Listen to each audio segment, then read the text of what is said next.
Welcome to Dreamers and Doers. Be inspired as I meet with some of the finest women entrepreneurs. Are you ready? Let's go. Hello and welcome. I'm so excited to welcome my special guest today. My name is Carolina Stevens. I'm a life mastery consultant from Journey to Empowerment. And my very special guest today is Tracey Shadley with Organize Your Space, Organize Your Life.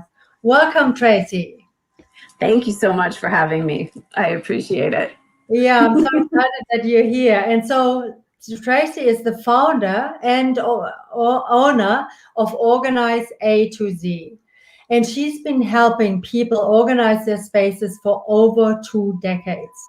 Tracey is a professional closet designer with a background in at California Closets in Montreal.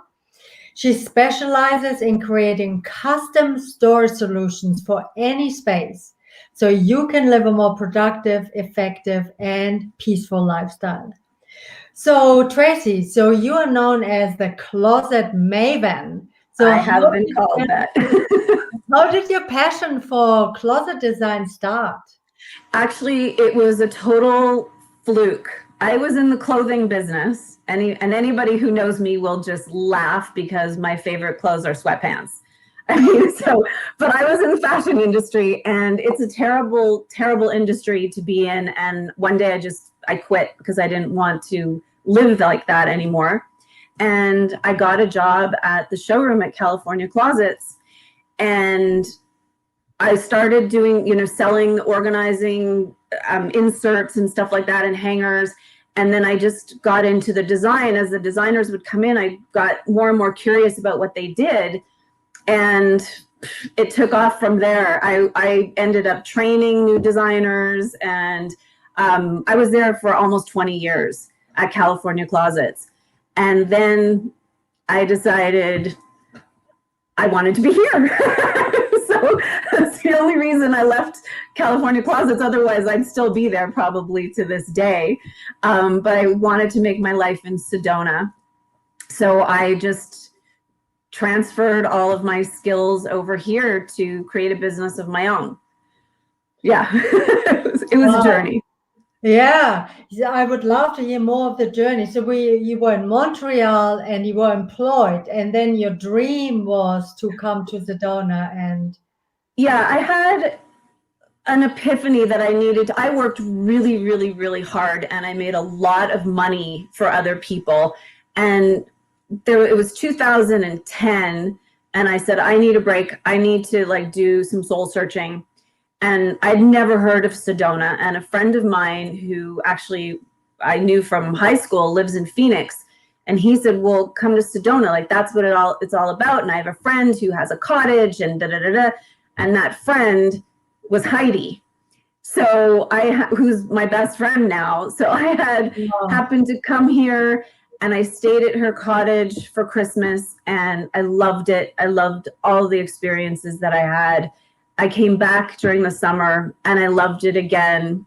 And I started digging deeper, and I decided I was going to come and do a yoga training here.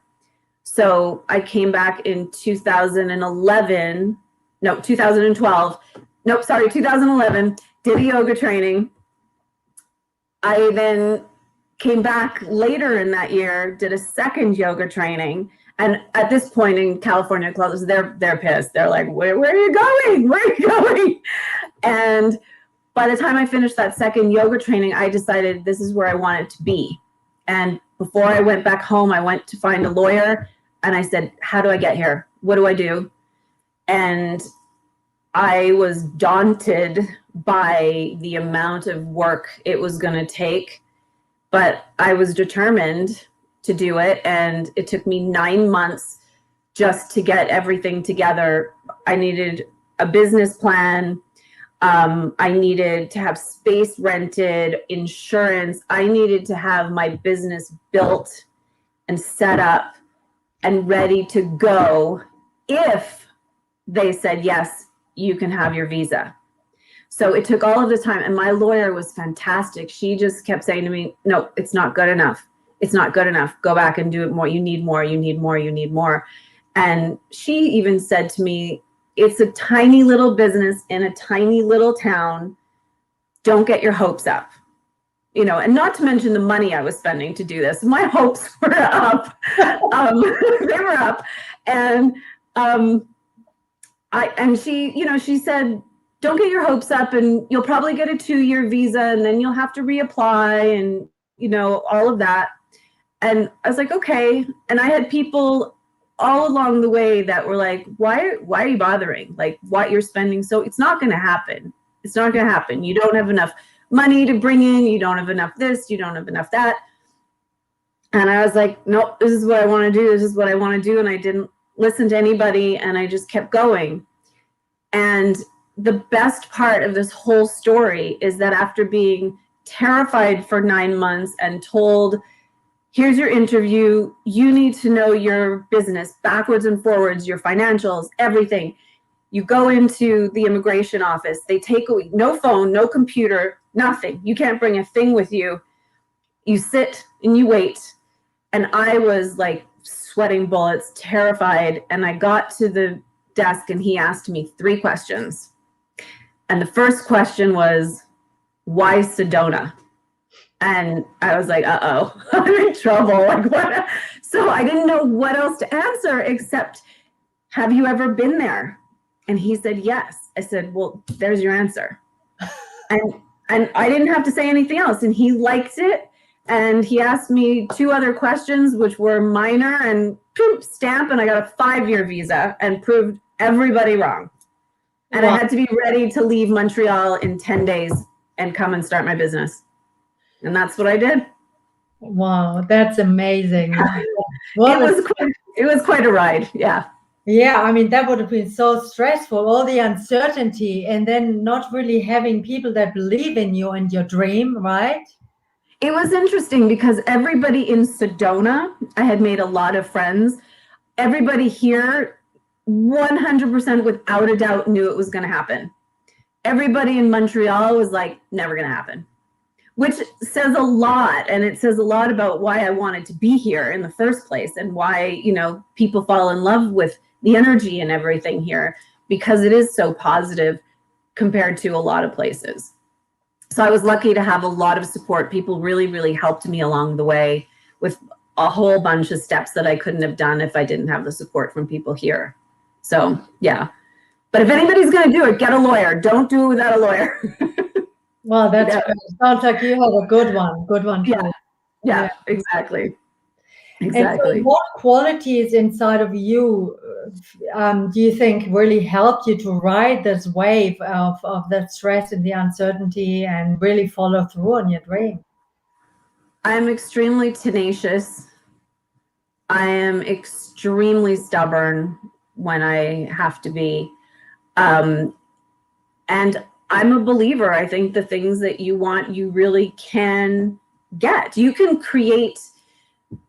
Let me go backwards. I don't let life happen to me. I make life happen. You know, some people sit back and things just, they just let them roll, and we'll see what happens. And I know there is a theory of it's what'll be will be. And yes, that's true, but you can nudge what will be in the right direction. It doesn't have to be whatever, we'll see, you know? So I'm like, yeah, what'll be will be, but I'm going to be positive that what I want to be will be. And it just seems to work. You know, you need patience, which I don't really have, but in certain cases, you know, you just have to wait until you get what you need. Yeah, you get what you want. Yeah, I love that, not letting life happen to you, but being proactive and creating what you would love, and have the positive expectation that you can in fact get what you want.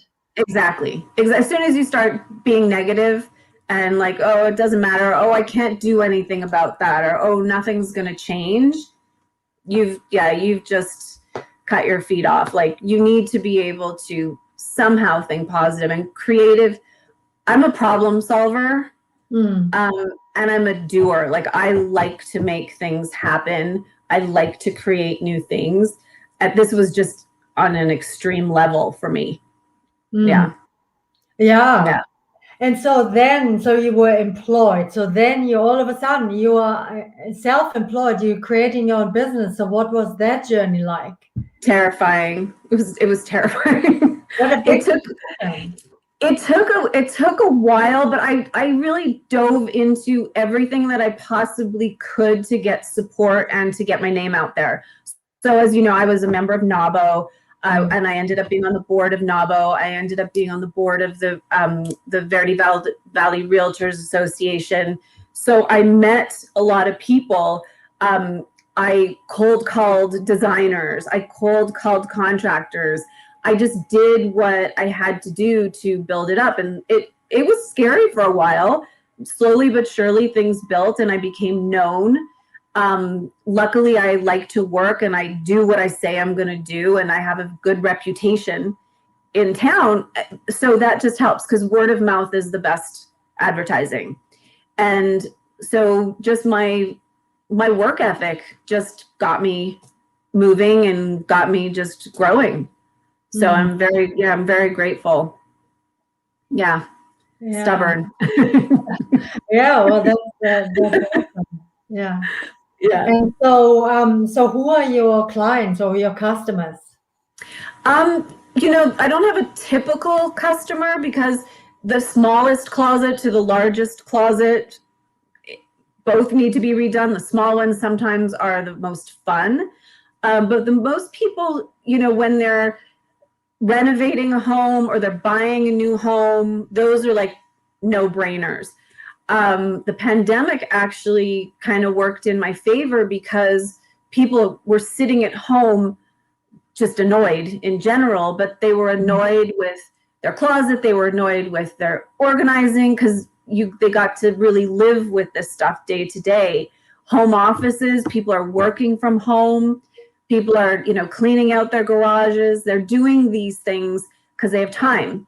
And so that really worked. So now, you know, I mean, people are just like, hey, I can't stand this anymore and come help me.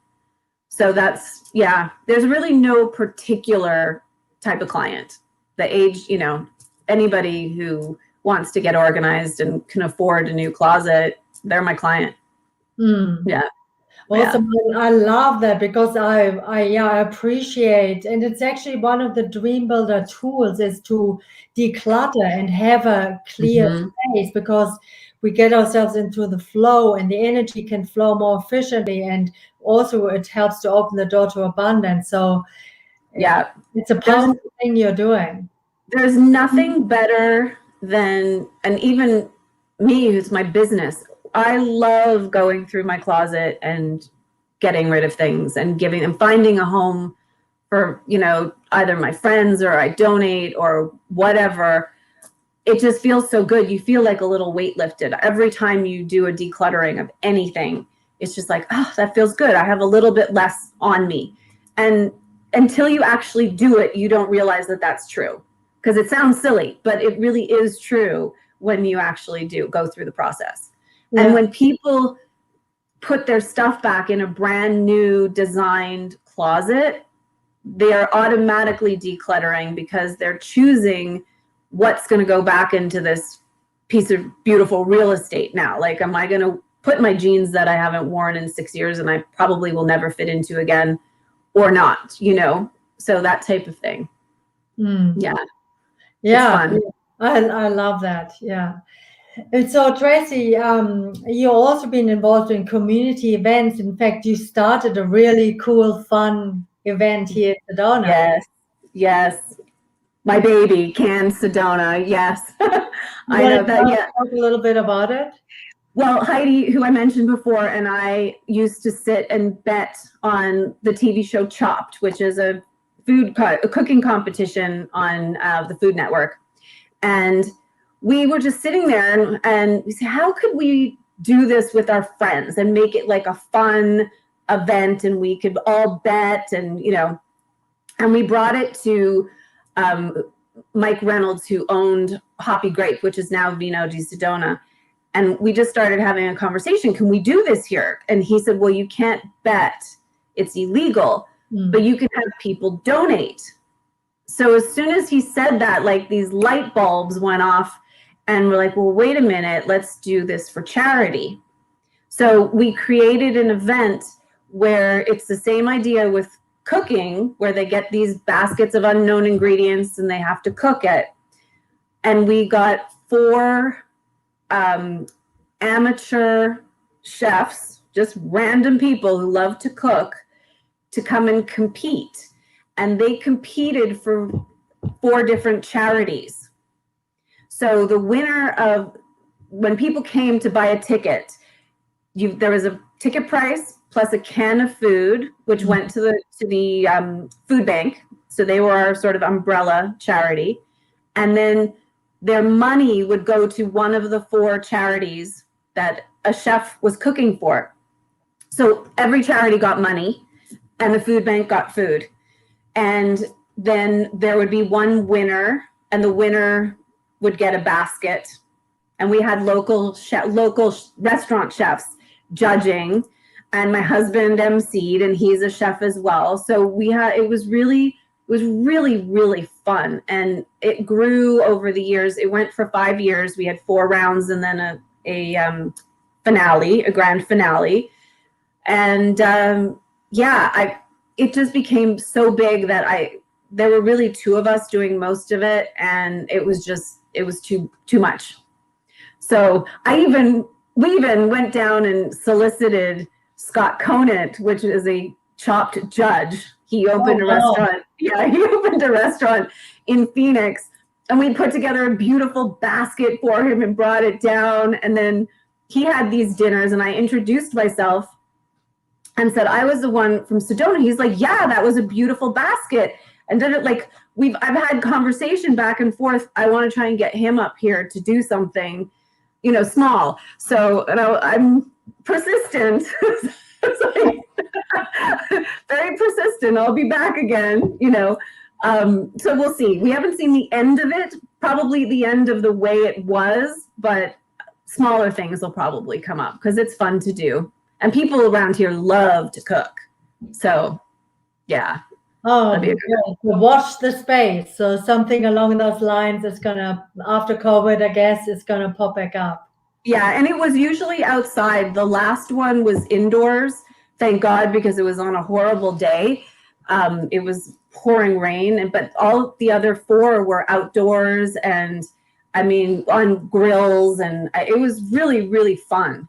And people were so generous with their basket donations. We had great raffle baskets, and yeah, we had a great time. We actually, at this was a total fluke, at one of our events at Tlaquepaque, people would walk through just to see what was going on. They couldn't get to the actual places, but Tanya, who was on the mic, she came over. She's like, oh my God, you're not going to believe this. Somebody asked her what was going on. And it was somebody who had actually competed in Chopped in the grandmothers. I don't know if she won or not, but in the grandmothers competition. And she's like, I was on Chopped. I can't believe you're doing this. It was so much fun. Yeah.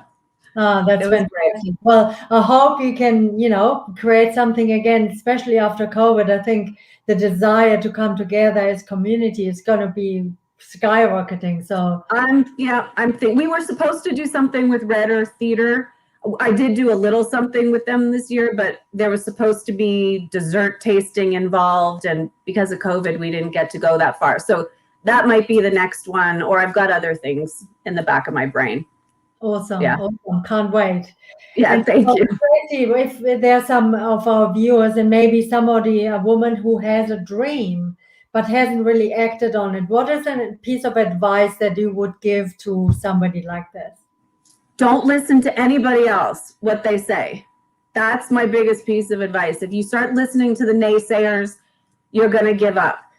Just believe in what you want and keep going and keep going and keep going and keep going. And if it doesn't work one way, step back and think of another way.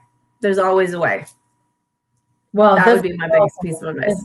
Yeah, there's always a way. I love this, Tracey. I think so. That's so powerful. Yeah, I think so too. So if there any of our viewers have a question for Tracey, please put it in the chat box. I'm sure Tracey would be happy to answer any questions. I would love that. Yeah. So Tracey, how can people get in touch with you if they want to have some advice? I know you also have some products on your website. I do. See, I get bored, so I create things. So I actually created a closet design course. So if you want to actually learn to do closet design, I have a course for that. I have a closet organizing course. I wrote a book about closet organizing, which is really fun. It's a cute book. I made it like a children's book, so that you're not paying attention to a lot of words. It's like just this, and you're done. Yeah, so I have a lot of things on my website, organizeatoz.com, ATOZ.com. Or you can always call me. I'm not going to put my phone number up here, but if you go to my website, you can find my phone number. Awesome. And what's on the horizon for you for 2021? Any new dreams coming up? Yeah, well, my dream for 2021 is to get back to Montreal to see my family. That's really my dream for 2021. I'm concentrating on that. As far as work-wise, just to keep growing, and and having fun, because I have fun every single time I go to a customer, and that I think is important. When I stop having fun, I'll have a problem. Then you're not in the right place anymore. Well, yeah, it feels like you're really you're living your purpose, you're living your passion, and that's when work is not really work anymore. It becomes fun and play and. Yep, exactly. And I've tried, I love, I created my course really with professional organizers in mind, because it's such an easy addition to a business that's not an hourly wage, and it's not. Organizing is like massage. When you're taking in somebody's energy by touching the body, you're doing the same thing when you're organizing people's stuff. Like if you're just getting in and helping them purge, because you're taking on all their emotion, and it's exhausting. With the closet design, it's different. You're helping them sort their stuff and organize their stuff, not the purging part, which takes a lot out of you. So I just thought, well, why aren't more professional organizers doing this? It's a great addition. So that's how I came up with the class. There might be another one of those on the horizon too. I don't know. We'll see. I could come up with something else. Yeah. Awesome. Well, Tracey, thank you so much for being here and for sharing your inspirational story. Never give up, and my pleasure. And I wish you the very best of 2021, and holding the space for you to get to Montreal. And thank you. And then to our listeners, and maybe the one when you're listening to the recording afterwards, thank you so much for being here. I'm sure you got as much as me out of this, and who